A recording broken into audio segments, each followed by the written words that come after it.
Assalamualaikum warahmatullahi wabarakatuh. Berjumpa lagi dengan Ibu Reja Nurhalija di mata pelajaran Bahasa Indonesia. Ya, apa kabar kalian? Mudah-mudahan sehat selalu ya. Sebelum belajar, yuk kita baca basmalah bersama-sama. Bismillahirrahmanirrahim.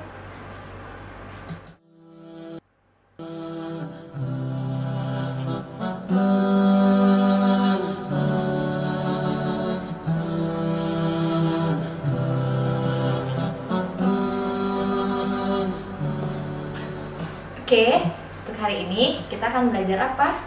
Yuk kita lihat.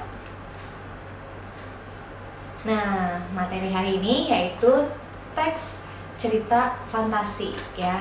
Ada yang tahu nggak cerita fantasi itu apa? Kalau misalkan mendengar kata fantasi, pasti terlintas di benak kita yaitu imajinasi, khayalan, dan lain sebagainya.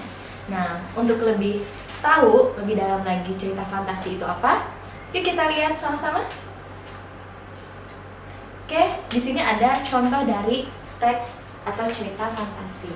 Nah, mungkin kalian tahu ya, di sini ada contoh film yaitu dari Beauty and the Beast dan cerita dari Harry Potter. Ada yang tahu nggak kalau misalkan Beauty and the Beast itu termasuk dalam cerita fantasi? Jelas ya, karena nggak mungkin gitu ya ada seorang manusia menjalin sebuah hubungan asmara nih gitu dengan seorang monster gitu ya, atau manusia yang terkena kutukan. Nah, itu penuh dengan imajinasi dan penuh dengan khayalan. Belum lagi film Harry Potter. Harry Potter kan menceritakan tentang kehidupan magician gitu ya, atau boleh dibilang sulap gitu ya, yang isinya tuh berupa magic semua gitu. Dan di film Harry Potter ini dikisahkan ada sebuah sekolah ya, nama sekolahnya itu Hogwarts, yang mana di film ini bahwa semua orang itu bisa belajar sihir atau magic. Apakah kalian percaya? Tentu ini semua adalah sifatnya khayalan. Belum lagi di dalam film Harry Potter itu banyak hal-hal yang sifatnya tidak bisa dicerna oleh pikiran, ya maksudnya di luar nalar gitu. Ada yang terbang, misalkan hewan-hewan yang terbang dan lain sebagainya kayak gitu ya. Oke, kita bahas untuk pengertian dari teks atau cerita fantasi itu apa. Oke? Nah, di sini ada cerita fantasi atau pengertian dari cerita fantasi. Nah, cerita fantasi adalah salah satu jenis teks narasi. Nah, narasi merupakan cerita fiksi yang berisi perkembangan, kejadian atau peristiwa. Fiksi sering digunakan dengan realitas sehingga kebenarannya dapat dibuktikan dengan data empiris. Nah, ini mengutip dari salah satu tokoh yang bernama Fazria. Oke. Nah, atau teks cerita fantasi adalah bahan tertulis yang berbentuk karangan atau tulisan untuk menuturkan, menggambarkan, atau membayangkan berbagai perbuatan, pengalaman, kejadian berupa angan-angan, khayalan, imajinasi, atau rekaan belaka. Jadi intinya cerita fantasi itu menceritakan tentang khayalan, imajinasi ya, hal-hal yang di luar dari nalar atau tidak bisa ditebak gitu ya, secara logika atau nggak logis gitu ya, nggak masuk akal. Nah, itu masuk dalam cerita fantasi. Mungkin kalian pernah baca cerpen ya, atau cerita pendek, atau kebanyakan dari cerita pendek itu banyak muatan atau isinya itu muatannya itu adalah fantasi, khayalan kayak gitu ya. Nah, coba kalian lihat di buku ini, buku pena yang bahasa Indonesia, kita lihat nih ada salah satu cerita yaitu dari cerita fantasi ya, kalian boleh lihat. Nah, ini di bab berikutnya ya, yaitu di halaman 20 ya. Di sini nih di halaman 20 kalian bisa lihat contohnya ada cerita yang berjudul Portal Purbakala. Itu salah satu cerita dari fantasi ya, atau cerita teks fantasi. Nah, kalian nanti baca ya ceritanya seperti apa. Kalau kalian sudah baca, kalian akan menemukan titik khayalnya gitu ya, unsur imajinasinya itu di mana gitu ya. Nanti jangan lupa ya, Ibu akan kasih tugas ya, yang mana tugasnya adalah untuk menganalisis daripada cerpen yang ada di buku pena ini ya, yang berjudul Portal Purbakala di halaman 20. Oke? Ya, ini salah satu contohnya. Lalu kita bahas ke materi berikutnya ya. Nah, di sini ada unsur dari cerita fantasi. Nah, untuk unsurnya sendiri ada berapa poin? Yaitu ada 6. Oke, yang pertama adalah ide cerita berdasarkan daya hayal penulis. Artinya penulis ya, daya hayal penulis itu berarti imajinasi sang penulis gitu ya. Nah, banyak nih penulis-penulis Indonesia yang menceritakan tentang cerita fantasi. Nanti coba kalian cari ya siapa saja contohnya. Oke. Terus yang kedua yaitu alur cerita tidak masuk akal, tetapi boleh jadi merupakan perpaduan dari kehidupan nyata dan hayal. Jadi ada kombinasi nih antara kehidupan nyata dan kehidupan hayal gitu. Hayal tuh imajinasi gitu ya. Jadi di dua aspek itu bisa digabungkan. Nah, yang ketiga yaitu alur cerita sederhana tetapi kadang rumit dan tidak terduga. Mungkin kalian tahu istilah plot twist kalau di film gitu ya. Intinya tuh rumit gitu. Jadi nggak happy ending, nggak sad ending, tapi alurnya tuh nggak bisa ditebak gitu. Nah, itu contohnya ya. Itu kebanyakan pada cerita fantasi gitu ya. Kadang sederhana juga alurnya, gampang ditebak ataupun rumit dan maupun ya nggak terduga sama sekali gitu. Kenapa bisa demikian? Ya itu tadi karena cerita fantasi penuh dengan hayal, imajinasi gitu ya, yang membuat atau menggiring penonton gitu ya untuk menerka-nerka gitu. Ini alurnya akan seperti apa? Oke.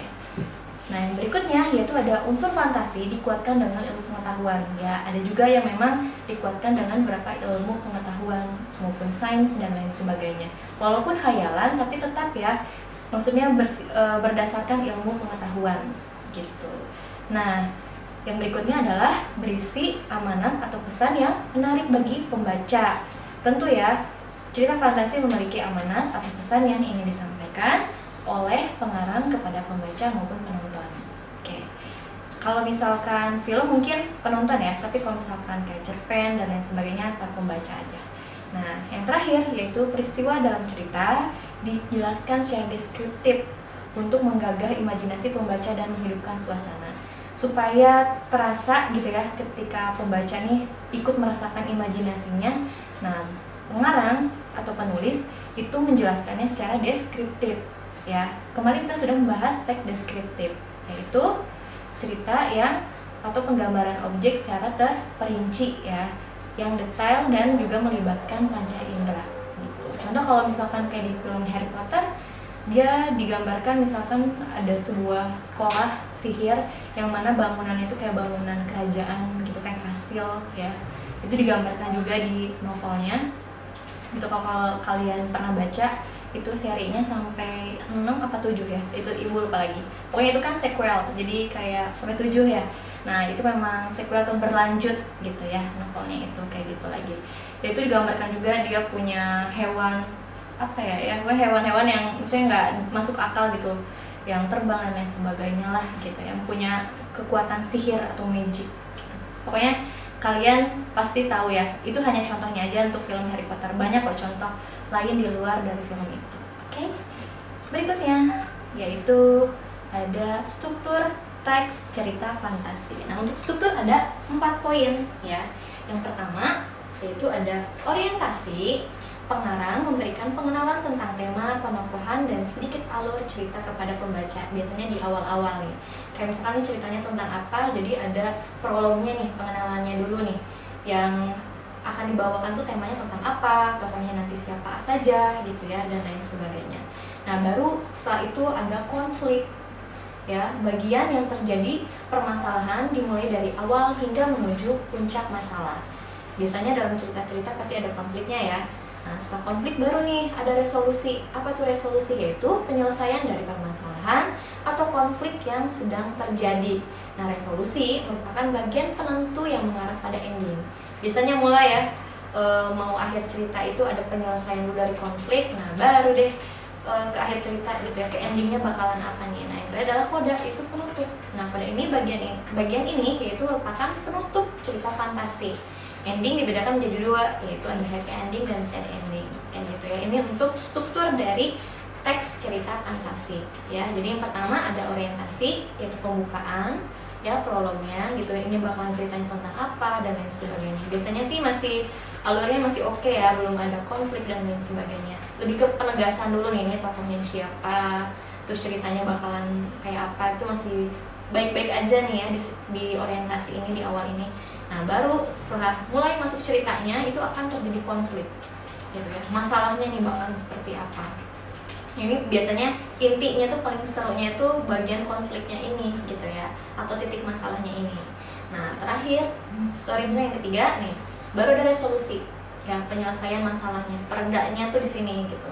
Nah setelah masalahnya terselesaikan gitu ya, setelah adanya resolusi, nah baru terakhir kita akan bisa melihat nih, sebetulnya di resolusi juga kita sudah bisa menggambarkan nih bakalan endingnya bakalan happy, bahagia, atau sad, atau sedih gitu ya.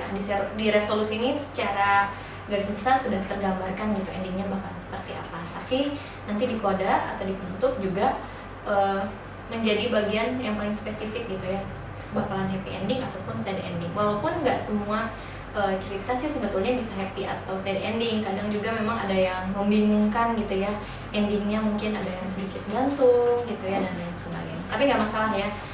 Namun pada penutup ini atau koda ini endingnya tetap dibagi dua, yaitu ada yang happy ya, happy ending, bahagia, ataupun ada yang sad ending gitu, ataupun yang sedih ya, kayak gitu. Nah itu untuk materi teks narasi, teks cerita fantasi. Oke.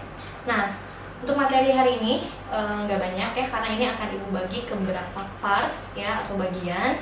Yang jelas untuk materi teks fantasi hari ini hanya struktur ya, unsur, dan tadi pembahasan contoh dan lain sebagainya. Oke, nanti ibu lanjut di video berikutnya ya. Oke, terima kasih. Jangan lupa kerjakan tugasnya.